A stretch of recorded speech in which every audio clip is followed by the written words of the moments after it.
اگر وراثت تقسیم ہو، اگر یہ حدیث نہ ہوتی اور سرکار کی اگر وراثت تقسیم ہوتی تو سجے مطابق یہ حصہ ہوتا، تب ازواج مطلب نہ ہوتی، ان کا حصہ ہوگا 12.5%، کتنا؟ حضرت عباس کا بڑا حصہ ہوگا 33%، اور خاتون جنت کا حصہ ہوگا 50%، اور ازواج کا جو 12.5% تھا اس میں صدیق اکبر کی لڑکی بھی تھی اور فاروق اعظم کی لڑکی بھی تھی، حضرت عائشہ رضی اللہ عنہا۔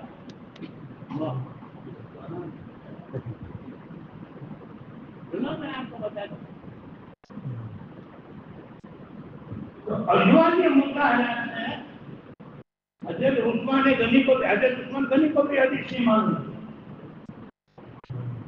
حضرت عثمان غنی کو تیار کیا کہ آپ امیر المومنین کے پاس جائیے اور کہیے کہ شریعت کے حساب سے ہمارا سارا حصہ بنتا ہے، تو آپ ازواج مطہرات میں وہ سب کچھ کروا دیں۔ تو حضرت عثمان جانے کے لیے سوچ رہے تھے کہ چلو میں کل پرسوں چلا جاؤں گا۔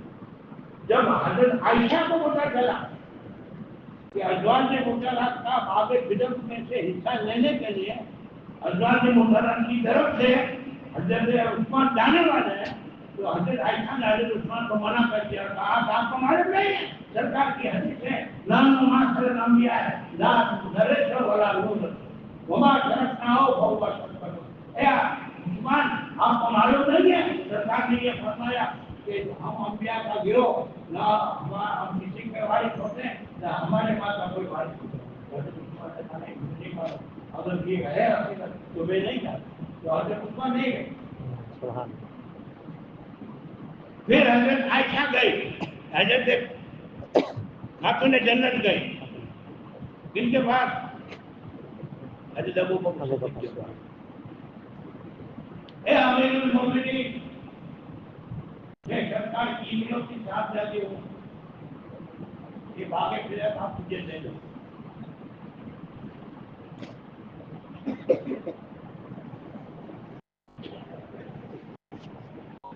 حضرت امیر المومنین صدیق اکبر نے کہا کہ میری ماں، میری دادی شہزہ تھی،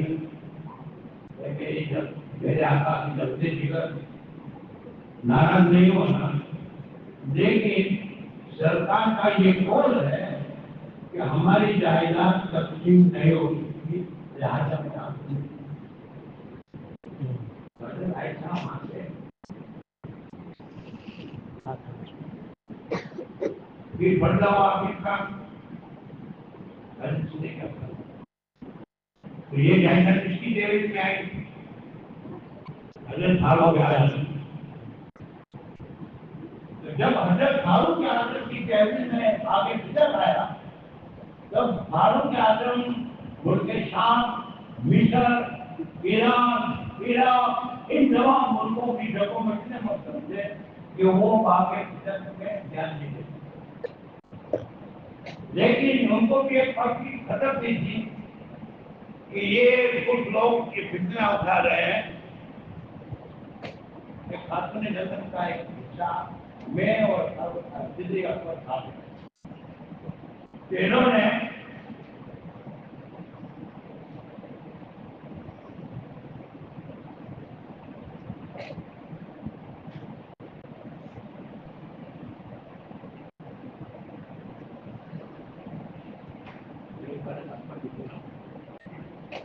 ایک پوری بات کی ہے، صحیح بخاری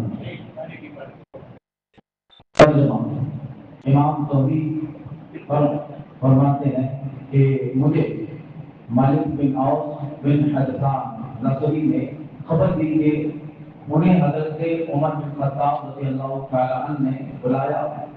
میں آپ کے پاس تھا کہ اچانک آپ کا خادم یرفع آپ کی بارگاہ میں حاضر ہوا اور اس نے کہا کہ حضرت عثمان، حضرت عبد الرحمن، حضرت زبیر، حضرت سعد رضوان اللہ تعالی علیہم اجمعین اندر آنے کی اجازت چاہتے ہیں۔ آپ نے فرمایا کہ انہیں آنے دو۔ تھوڑی دیر بعد خادم نے پھر کہا، آ کر کہا کہ حضرت علی اور حضرت عباس رضی اللہ عنہما اجازت چاہتے ہیں۔ آپ نے انہیں بھی اجازت عطا فرمائی۔ ان دونوں حضرات کے داخل ہونے کے بعد حضرت عباس نے کہا اے امیر المومنین میرے اور ان کے درمیان فیصلہ فرما دیجیے۔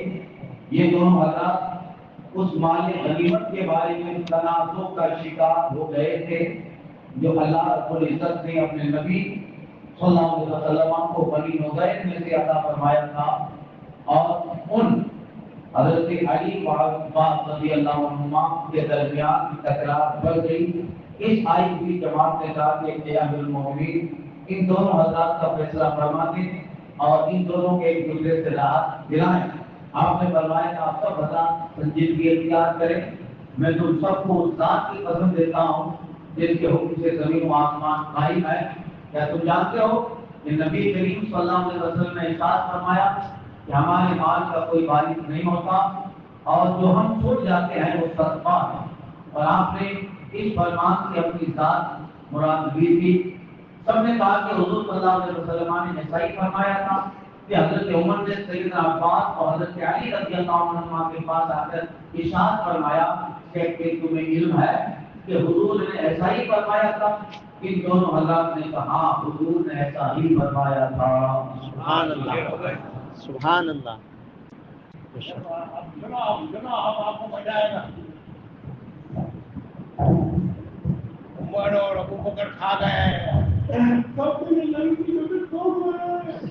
کھا کے آئے معاذ اللہ۔ اب سنو دیکھو کون صحابی ہے؟ حضرت عثمان، عبد الرحمن بن عوف، حضرت زبیر بن عوام، حضرت سعد بن زید وغیرہ بڑے بڑے صحابہ کی موجودگی میں فاروق اعظم بیٹھے ہوئے ہیں۔ ہجرے میں حضرت علی اور حضرت عباس بھی آئے۔ تو فاروق اعظم یہ جو حدیث تھی کون سی حدیث کہ دانو معاشر الانبیاء لا نرث ولا نورث، ہم انبیاء کا گروہ کسی کے مال کا وارث نہیں ہوتا اور ہمارے مال کا بھی کوئی وارث نہیں ہوتا۔ اس کو ان تمام صحابہ سے کنفرم کرائے،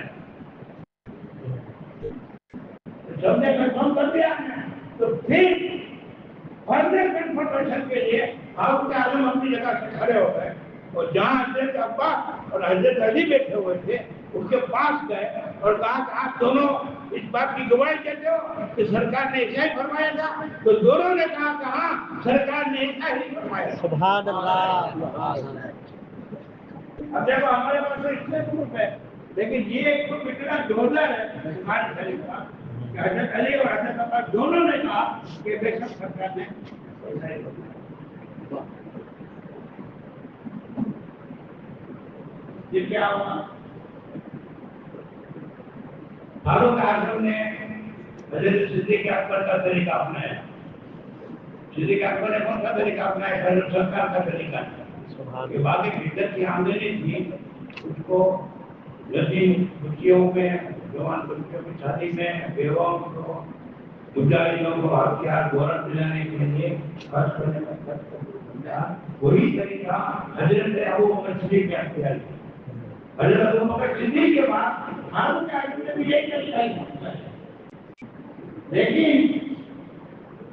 دیگر ممالک میں جنگوں کی وجہ سے حضرت فاروق اعظم وقت نہیں دے سکتے۔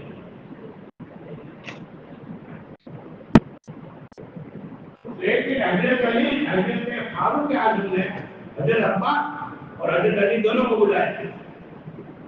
کس کو بلایا؟ حضرت عباس اور حضرت علی۔ دیکھو یہ مولائی کہتے ہیں زمین خاک ہے۔ سنو کیا ہو،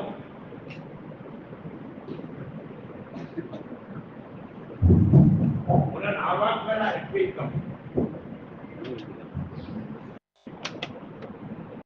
شیعہ فرقہ کے لیے سینہ تاپ اور جلنے کی اب ساعت آ پہنچی ہے، جن آراضی کا جھگڑا کھڑا کر کے اور اس معاملے کو ادلہ صحابہ کرام کو بدنام کرنے کے اسلحہ کے طور پر استعمال کرتے ہیں، وہ جھگڑا ہی باقی نہ رہا۔ کیونکہ ان متنازعات تمام اراضی کو حضرت عمر فاروق اعظم نے حضرت عباس بن عبد المطلب اور مولائے کائنات حضرت علی کی تحویل میں دے دیا تھا رضی اللہ تعالیٰ عنہم اجمعین۔ لہذا دور خلافت فاروقی سے ہی بعد فضل و دیگر اراضی حضرت عباس اور حضرت علی کے قبضہ اور انتظام میں آ گئی تھی۔ بات کلیئر ہو گئی؟ بات کلیئر ہو گئی؟ سبحان اللہ۔ ابھی بہت باقی ہے بھیا۔ حضرت فاروق اعظم نے اپنی پوری دور خلافت میں باقی فکر کا انتظام نہیں سنبھالا، کیونکہ ان کے پاس اتنا کام تھا، اتنی ایکٹیویٹی تھی کہ وہ باپ میں فکر کی ساری چیزیں اتنے پہنچ نہیں سکتے تھے۔ انہوں نے حضرت علی اور حضرت عباس کو بلایا اور کہا کہ آپ دونوں کو میں یہ سونپتا ہوں، اب اس کا انتظام وہیور آپ کرنا۔ آپ مولائیوں کو بولو کہ اگر یہ زمین فاروق اعظم اور ابو بکر بیٹھ کے کھا گئے تھے تو پھر حضرت علی کے قبضے میں کیسے آئی؟ ہے کہ نہیں سوال؟ اب یہ دونوں وہیور لائے ہوئے حضرت عباس عمر رضی اللہ عنہ تھوڑے دنوں کے بعد حضرت عباس سرکار کی بارگاہ میں آئے اور کہتے ہیں اور امیر المومنین کی بارگاہ میں آئے اور کہا میں امیر المومنین اب میں ایک چیز اور کام نہیں کر سکتا، باقی چیزوں کو سب جدا کر دو۔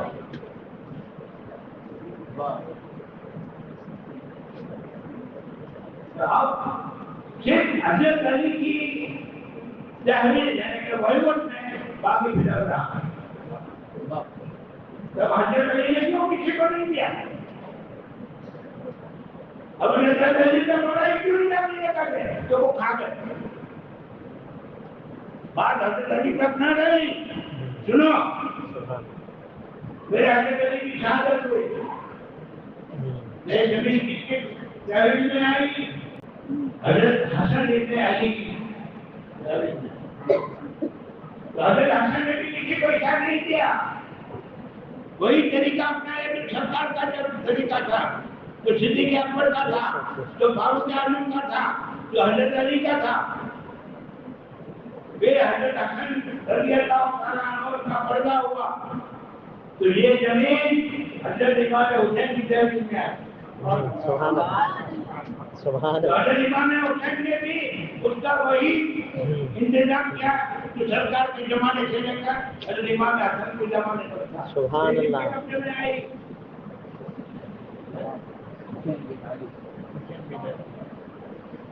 امام علی بن حسین امام العابدین امام زین العابدین کے قبضے میں آئے۔ سبحان اللہ۔ انہوں نے بھی یہی کیا۔ پھر حضرت امام حسن مصطفیٰ پھر امام حسن مصطفیٰ کے قبضے میں آئے۔ پھر حضرت امام زید بن حسن پھر امام زید بن حسن کے قبضے میں آئے۔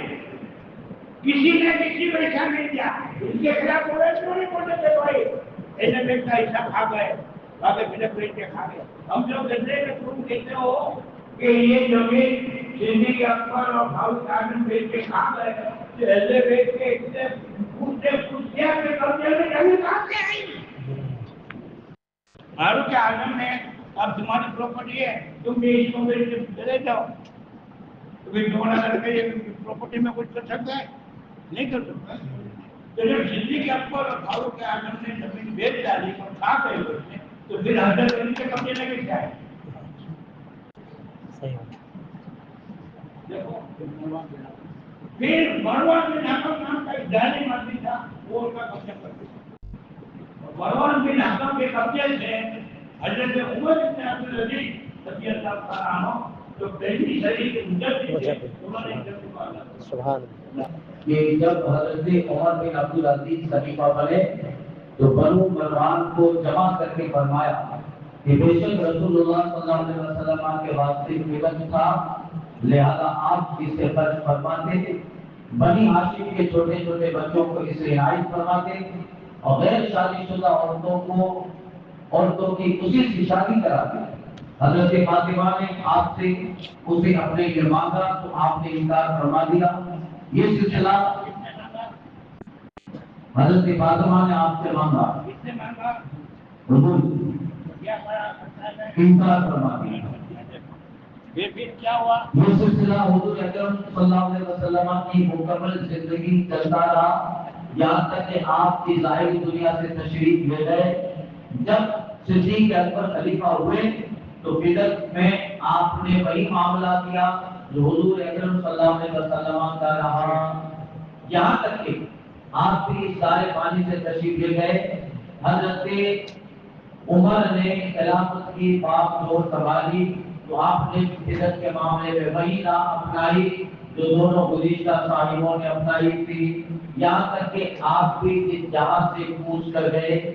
پھر مروان نے اس کو اپنی جاگیر میں لیا، پھر وہ عمر بن عبدالعزیز کی تحویل میں آ گیا۔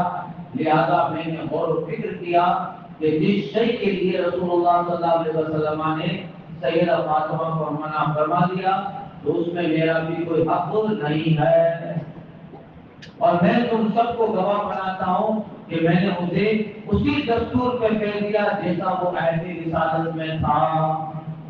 سبحان اللہ، سبحان اللہ۔ بے شک۔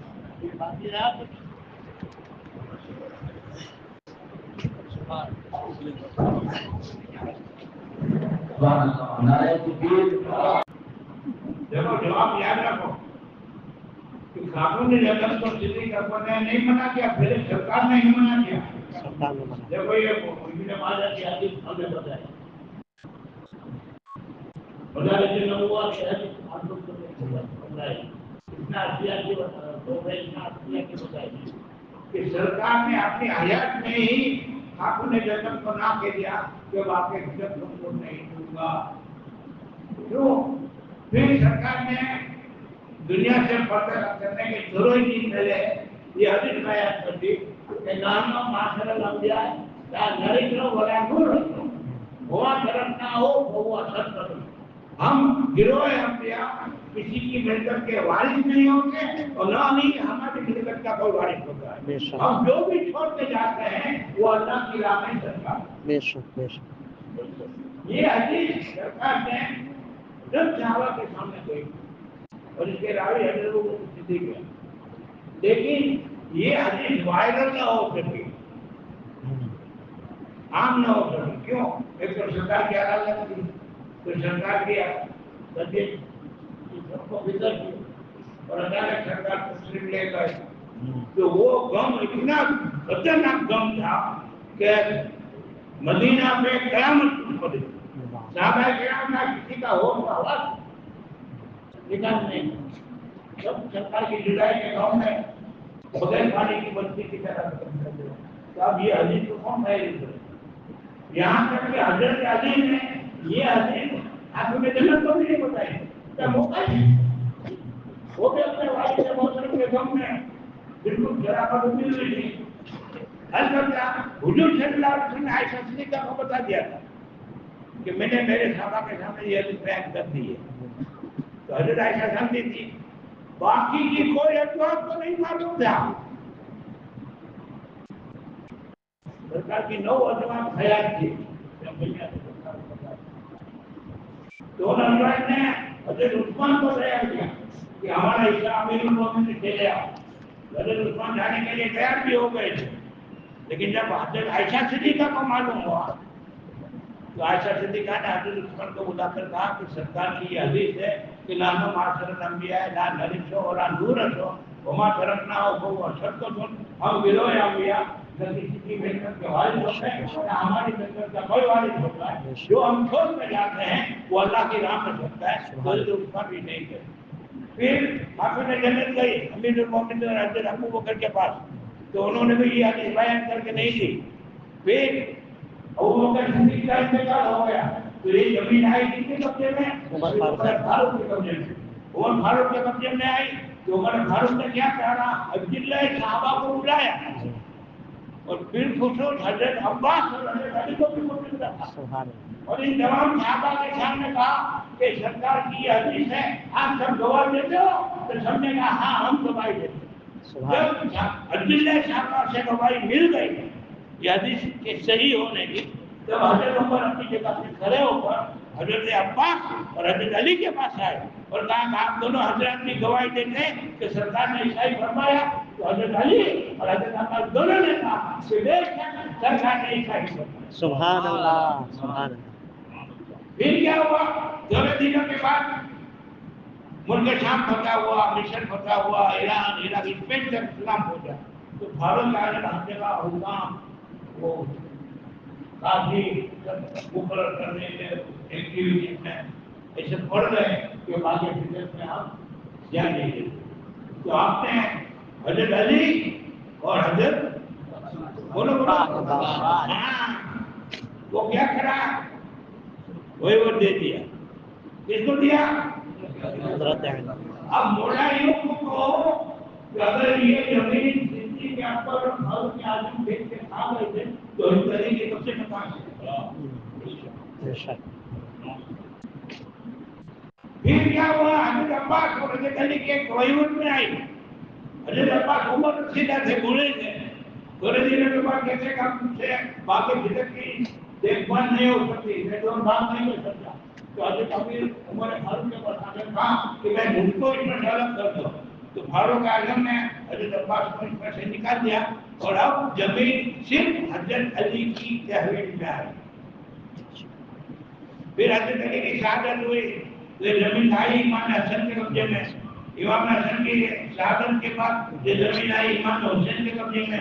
امام حسین کے شہادت کے بعد یہ زمین آئی حضرت زین العابدین کے قبضے میں. پھر اس کے بعد یہ زمین آئی حضرت علی حسین کے قبضے میں.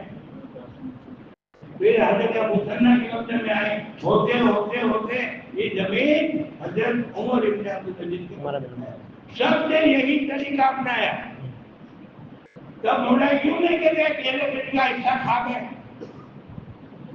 ارے ان میں سے سات تو ایسے ہیں کہ وہ کیا پڑا گئے. بے شک جی. اگر کھا گئے تو کون کھا گئے؟ یہ ایلیبتی کھا گئے ہوں گے، لیکن انہوں نے ایک پیسہ نہیں کھایا. سب کو وہی طریقہ رکھا تو سرکار کے زمانے میں. سبحان میڈیا مولا کا جواب ہم شیعوں کا عقیدے کتنے کرتے ہیں وہ ہم سے کتابوں میں لکھتے ہیں. دیکھو میرے پاس شیعوں کی کتابیں بھی ہیں. میں اتنی کتاب لے رہا ہوں اور یہ نون معاشرے نمبر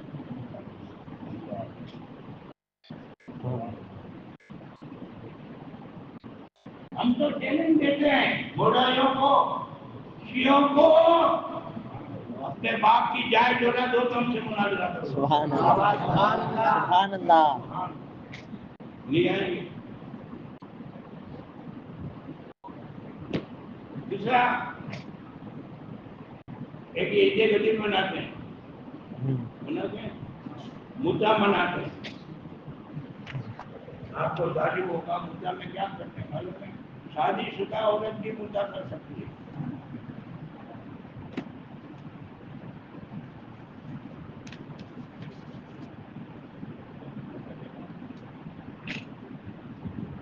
میں لکھا ہے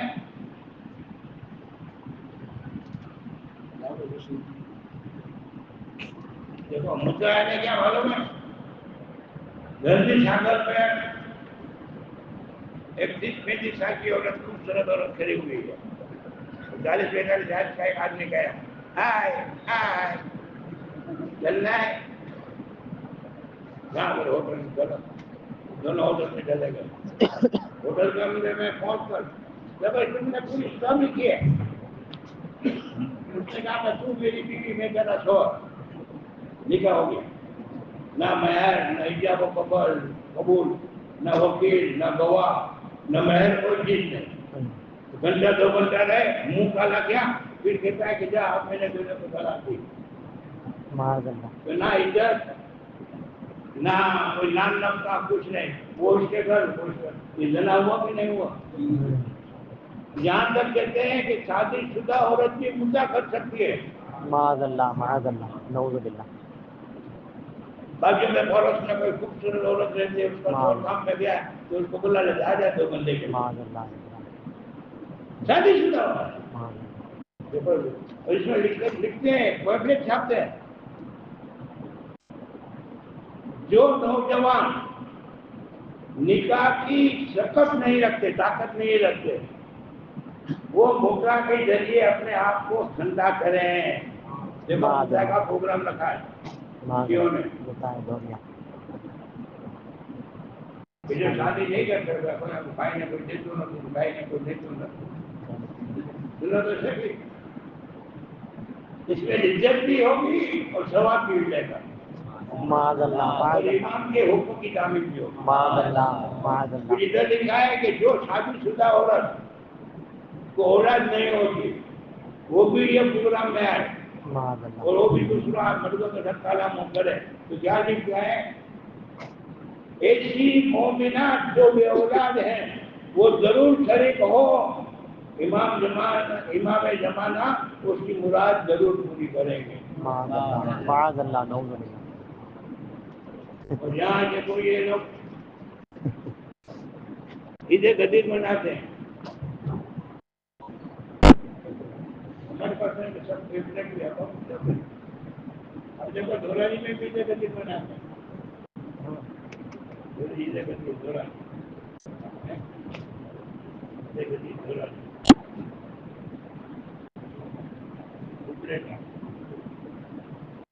اب عید غدیر کیا ہے معلوم ہے آپ کو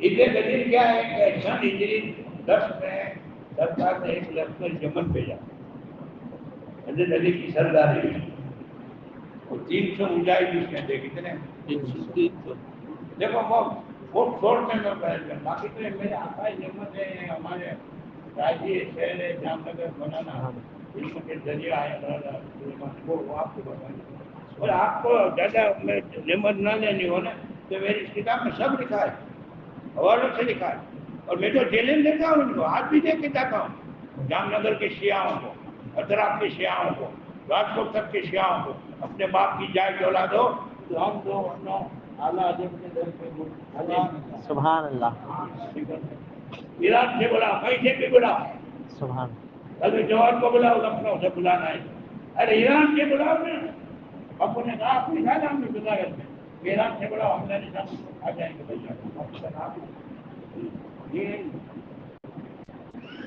انہوں نے 3 لاکھ جھوٹی حدیثیں گھڑی کتنی 3 لاکھ کتنی 3 لاکھ عبداللہ بن سبا یہودی نے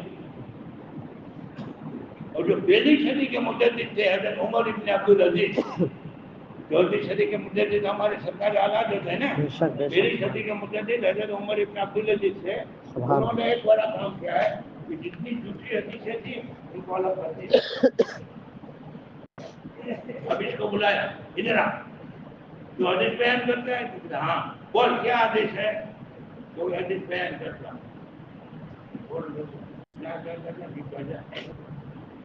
اس کو بلایا تو حدیث بیان کرتا ہے بولا ہاں بیان کرتا ہوں میرے کو معلوم ہے حدیث بولا ہاں معلوم ہے کیا ہے مجھے بڑے حدیث ہونے بغیر کرنے ایسا کرو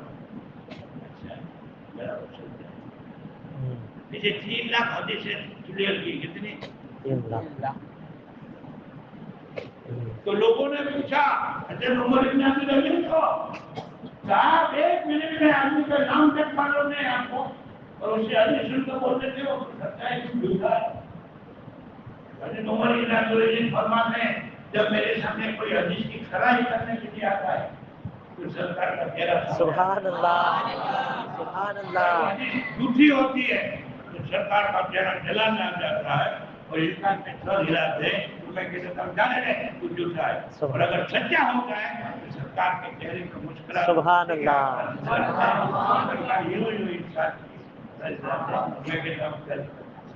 سبحان اللہ سبحان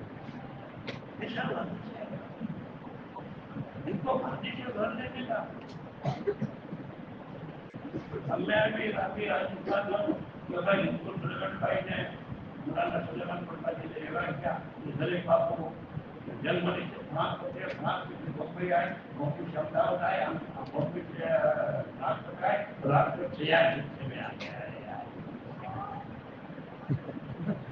اسی بات ہوئی نا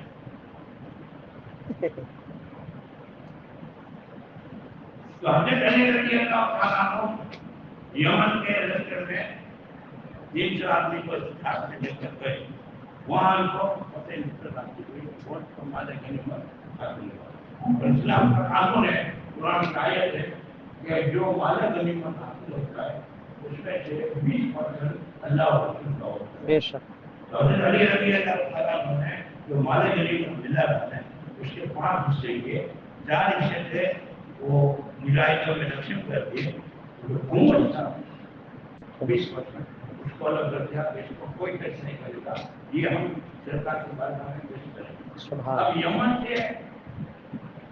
یمن میں لشکر مدینہ سے یمن آئے اور پھر یمن سے واپس مدینہ جانے والا تھا لیکن ان کو یمن کا خبر ملی کہ سرکار گھر کے لیے آیا ہوا انہوں نے ارادہ کر دیا کہ اب ہم مدینہ نہیں جائیں گے سرکار کے ساتھ ہم بھی حج کر لیں سبحان اللہ سبحان اللہ اور پورے ملک کے علاقے سے لوگ ٹوٹ پڑے تھے سرکار کے ساتھ حج کرنے کے لیے مکہ کھلے فیصلے کے ساتھ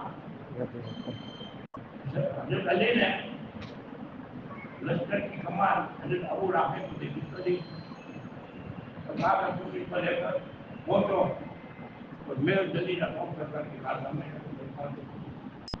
حضرت علی گئے تو ابو رافع کو مجاہد نے کہا کہ یہ جو مال خموش ہے نا اس میں ایرانی چادریں ہیں کیا ہے یمنی چادر یمنی چادر اور ہم کو حج کرنا ہے تو ہمارے پاس چادریں نہیں ہیں سب کو 2 چادریں دے دو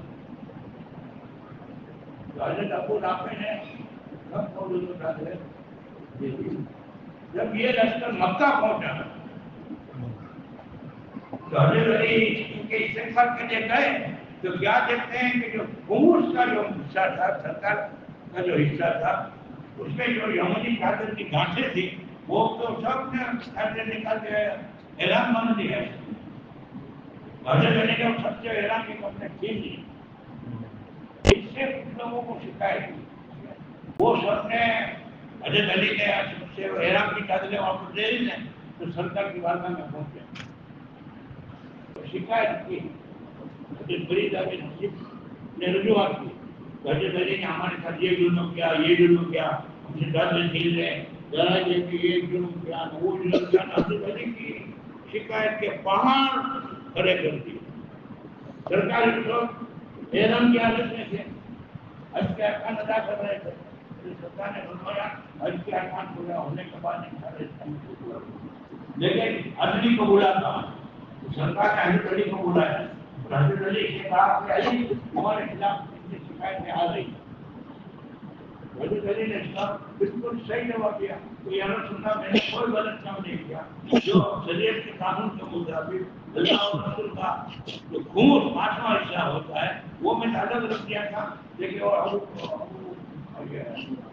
ابو رافع کو لشکر شوق میں آپ کو ملنے کے آیا تو بگڑ کے انہوں نے یمنی چادر کی گانٹھیں کھول کر سب نے لی کیونکہ نے واپس نہیں ملی تو سرکار نے کیا فرمایا حج پورا ہونے کے بعد میں اب یہ 300 آدمی نے کیا کرا ہے ان کے جتنے بھی جان پہچان والے سب کے سامنے حضرت علی کے خلاف بولنا شروع کر دیا حضرت علی نام پہ اٹھے یمن یہ ظلم کیا وہ ظلم کیا ایک بہت بڑا گروہ حضرت علی کا مخالف ہے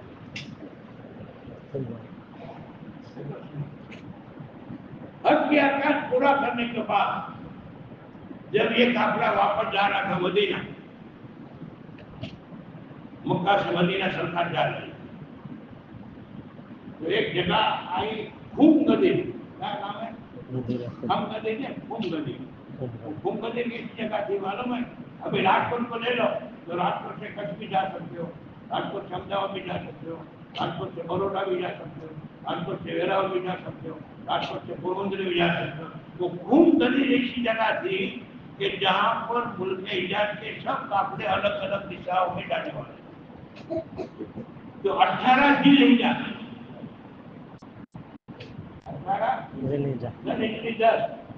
18 سرکار نے حکم کروایا الصلاۃ جامعۃ سرکار جب بھی کوئی حکم صادق فرمانا چاہتے تھے تو مودی کو کہتے تھے تو مودی بات میں کہتا تھا الصلاۃ جامعۃ سب جمع ہو جاتے سب جمع ہو گئے